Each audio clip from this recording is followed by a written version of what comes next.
香港公司如果用離岸申報係唔需要交香港稅嘅。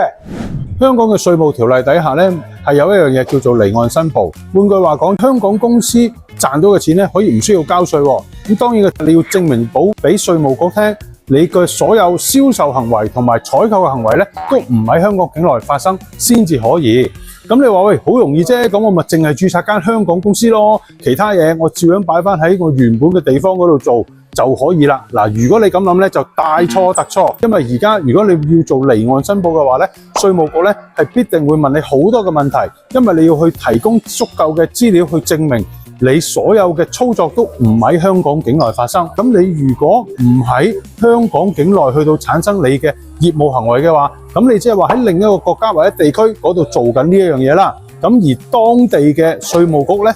亦都有機會咧去到向你徵收咧呢一個嘅稅項嘅喎。所以如果你要做離岸申報嘅話咧，我會建議大家揾專業人士做好規劃先啦。